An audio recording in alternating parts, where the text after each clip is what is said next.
welcome to this week's Hashtag Toe to Toe. I am joined by Spencer and Darren Barker. Darren, you're a busy man these days, aren't you? Running your gyms, boxing gyms. How's it all going? Yeah, good, very busy. I'm happy, I'm smiling, so life's good. Yeah, he's everywhere, even when he's standing still. Seriously. We've got a tweet that's come in from iTaz that's for you, Darren. What fight has influenced you to get into boxing? It's easy. The greatest man I know, my dad. Aww. My dad, he was my influence. He was ABA champion in 1980, light flyweight champion. Never pushed me into boxing, but no, my dad boxed. Yeah. Wanted to make him proud, and yeah, I hope I've done that. Yeah, and I'm sure you have. He is the greatest man I know. I love that. Oh. There's a tweet here from Ben Longworth for both of you. Spencer, we'll start with you. Eubank Jr has spoke about how he struggled to make super middleweight and may move back down to middleweight again. Why move up in the first place? Do you think he was avoiding Triple G, and will the size difference be his undoing against Groves? No, I just thought it was more to do with the opportunity than avoiding Triple G, because I really do believe when they were saying that they wanted to fight Golovkin, I think they were very, very deadly serious about wanting to fight Golovkin. I just think, you know, they're like, if there's 50 million on the table, they'd want 200 million. That's what they're like. They're not right. So I think it was more to do with that. I think he moved up there because his avenues, and then this super series is a wonderful venture for them to be involved in. So I think they took the option of saying, right, who's there? And as far as they're concerned, they think they can beat anybody, and that's why they jumped into it. And you know what? This weekend, we'll see what they're going to be really about. Darren, what are your thoughts on it? I do think he avoided Triple G. I do. Yeah. I do, because he would have got beaten badly, in my opinion, badly. And as much as Senior puts on a bravado, my son's this, my son's that, he knows he would have got annihilated by a Triple G. No doubt. You think? So, yeah, if you speak, seriously, Darren, if you speak to the dad... The contract was there, wasn't it? Yeah. All he had to do was sign it. The dad, yeah, but you know what they're like though, isn't it?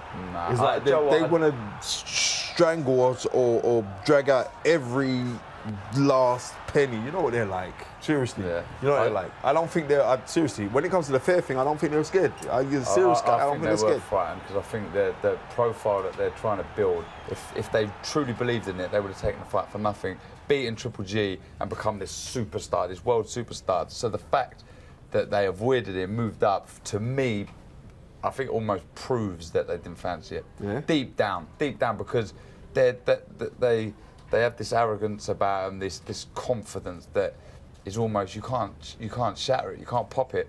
So then go and beat Triple G. Can you imagine the egos that they would have? So I think they would have gone into the fight for nothing if they really believed they could beat him. So the fact that they didn't take the fight when a contract was in front of them, I think shows to me that they didn't fancy him. Do you think the size difference will be a problem on Saturday? I think it will be one of the factors. One of the factors. I do. I just think, you know, George is big. You know, I've sparred with him. I haven't sparred with Chris Eubank. I've sparred with George, and he's big. You know, I was a decent sized middleweight, but you know, he towered over me. He's rangy, and he can punch so hard. And I think that power he carries at super middleweight could be the difference, and probably will be the difference. I mean, though Cole Froch was at the end of his career, to be put down as heavy as he was against George Groves, and you've got to remember, Cole Froch has got probably arguably one of the best chins that we had on a British fighter. Yeah. To get put down as heavy as he did against George Groves just shows that he's a big middleweight, super middleweight, and a hard punching super middleweight, and I think that could be the difference. Okay, well here's one for you. Gaz Rich has asked, oi Dazzler, can Eubank Jr really have improved that much without a recognised trainer, or is Saturday the night when he gets found out? Surely Groves' experience and tactics from Shane McGuigan will be too much. Oi Gaz.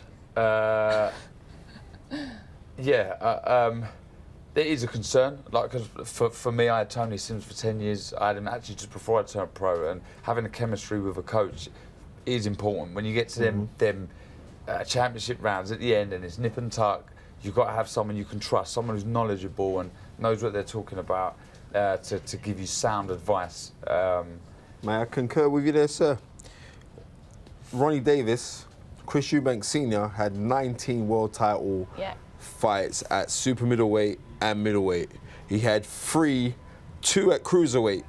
Do you understand? And one against Joe Kazaki, which he didn't win. So I'm saying, how much more experience can Ronnie Davis? Ronnie Davis is a very well-equipped and He very... don't talk in the corner though, does he? Well, I think he's in this He fight. don't say nothing, does he? But you see, like, Joe Gallagher was sat where you were sat last year, and Joe Gallagher said to me, a good trainer doesn't really have to say anything because you've done most of the work. And like when you're doing things, and I've seen with certain trainers, they don't really talk that much. The real good ones, if you need motivation, then do you understand? It's totally different. If you need the motivation, you need someone to like be that fire rocket for you, then you're gonna need someone to shout, come on, son, and shake you up. But certain guys don't need to do that. I think Ronnie Davis is a very, very well accomplished, world-class trainer. And I think that's a little bit discrediting to Ronnie Davis, because you'll have to say that Chris Eubank Sr. has been one of British boxing's greats. Regardless of people look on his persona and everything else, but as a fighter, he was, and he was very, very business savvy as well. I would agree if Ronnie Davis is allowed to speak in the corner. If he's allowed to get his point across, then I definitely agree with you, because the resume is there. But I just don't think he gets a word in Edgeway in the corner. I just don't think he does. And as for coaches not having to say anything, you know, if a fight is close, going up to 3 rounds and there's nothing in it, and the fighter knows exactly what he's got to do, but the coach is in the corner and he can see a weakness in the opponent. Yeah. It's then that job, the corner's job, to go in and say, look, Darren, I don't know if you've noticed it, but look, he drops his right arm a little bit. Thanks, Tone, that's perfect, brilliant, sound advice. Right, but if we're saying this, Ronnie Davis is going up against Shane McGuigan. Shane McGuigan has nowhere near the experience of a Ronnie Davis. Nowhere near the experience of a Ronnie Davis. And I'm not saying that the fight is going to be one in the corners, because I think George Groves is well equipped and is experienced enough to know what he has to go and do. Exactly. Yeah. Okay. I mean, well, here's one for you. Super Mid News has asked, how would you fight Groves and how would you fight Eubank Jr., Darren?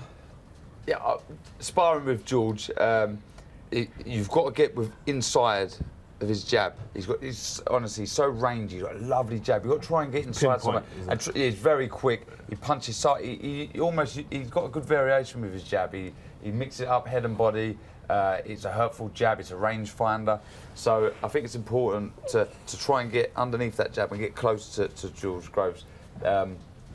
With Chris Eubanks, I think I would do the reverse. I would try and keep it long and keep my distance, keep on the jab and outbox, because I'm yet to see how good of a boxer Chris Eubank is. I don't know how good he is. I know he's got a terrific engine. He's probably one of the fittest fighters out there at the minute. But I don't know how good of a boxer he is. And one thing for sure is I know how good George Groves is. So if he can keep his range, then it could be an easy night.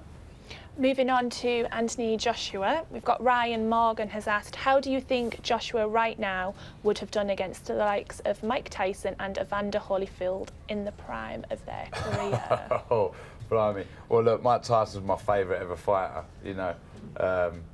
I think Tyson reigns as the greatest in my opinion. Loads would say Ali. My dad, my influence into boxing would. I always wind my dad up because if I say Ali, if Tyson would have beaten Ali, my dad loses his head. And your dad's got sense. No, that's right. You're crazy. But I'm sending your dad some flowers right now as we speak. Your dad's got sense. Thank you very much, Mr. Barker Senior. Thank you. I'm a Tyson man. Should have slapped him. You know what I mean? You're winding me up now, man. I'm a Tyson man, and I'd have to say Tyson would beat Anthony Joshua. Sorry, Anthony. What do you think about Evander Holyfield? But I do think size would have been the difference. I think Anthony would have beaten Evander Holyfield just because of size. And don't get me wrong, a lot of people would laugh this off and say, well, Holyfield was always a smaller man against some great heavyweights. I don't think they were as big as Anthony Joshua. You know, Anthony Joshua, compared to the heavyweights then, he's more explosive, he's quicker. You know, you could arguably say he's a better, bigger heavyweight than they were then, you know. Okay. But I don't think Joshua beats Tyson. Right. Come on, Spencer, we're in your territory that's now. That's right. We are in my territory. Listen, the Evander Holyfield. You've only got less than a minute. All right, sorry. The Evander Holyfield, the peak Evander Holyfield, the guy that beat was very, very clever. Was very smart. He could double up on his jab. He would have beaten today's Anthony Joshua. This is no disrespect to Anthony Joshua. I don't care about his size. I just know like it's timing, and he was very well timed. Mike Tyson was just a tyrannical monster. Nobody there's only a few guys that I reckon would have beaten Mike Tyson in his heyday, and at this present moment, Anthony Joshua's not one of them. But later down the line, maybe he could be. But right now, Tyson would have most probably beaten Anthony Joshua, because if Anthony Joshua could get put down against someone like a Klitschko, if Tyson puts you down, you stay down. Less than a minute, I think you did it there. Right. Jay has asked, what does Darren and Spencer think of the current boxing landscape? It seems to have been taken to another level since Darren's fighting days. Also, any unknown prospects to look out for in the near future? Yeah, He's got one. You got a really good one. Boxing's booming. I'm so glad, you know, the demands for it, you know, the fights are happening. It's great. Boxing is really is booming, and yeah, it is on another level from when I was fighting, be it was only 40 years ago. And as far as prospects are concerned, and the reason I'm going to say this, guys, because I've seen him down at my gym, being trained by Kevin Mitchell, and that's a former Repton fighter called Louis Lin. He's quick, he's smart, he's intelligent, and he's hungry. He's got a lot of heart and desire, and I'm tipping him to go quite far. What weight is he? He's a super feather. Okay. Spencer?